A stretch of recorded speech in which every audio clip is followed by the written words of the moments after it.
chapters 1 through 3, you have the time of the exile now coming to an end, with Cyrus releasing the children of Israel back to their homeland. We're told in Ezra that he is stirred up by the Spirit of the Lord to release this proclamation. And as they move towards their homeland, we're given great detail of all that went with them.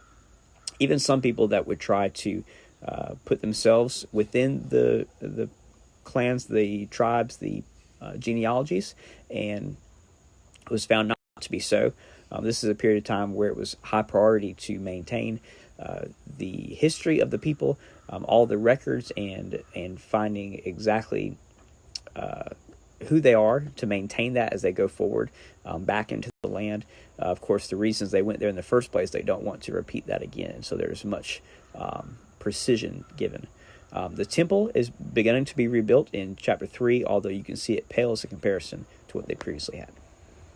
In Ezra 4 through 6, you see a overview of some of the resistance that the children of Israel faced, primarily from those within Jerusalem, those within Israel that had been there throughout the entire captivity. Some that claimed to be with them, but certainly were not purely devout in their devotion.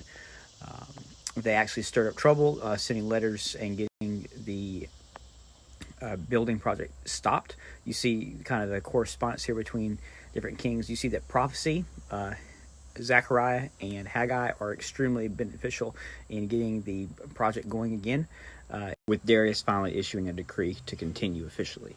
Psalm 137 looks back upon the time of Babylon. We know several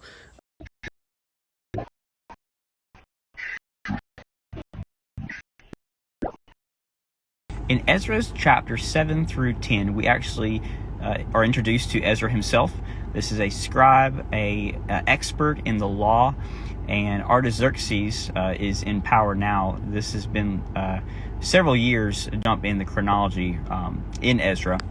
And Ezra is sent and commissioned to go to Jerusalem with many to reestablish the teaching of the law, to kind of get people on the right track.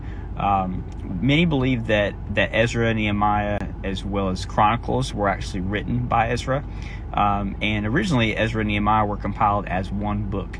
As you look at these chapters, you see that there is the hand of God that's upon them as they go. They are protected from many ambush and different things that are happening along the way. They do see that there's intermarriage that is happening as well that definitely goes against God's law. And Ezra begins to correct this, but there's definitely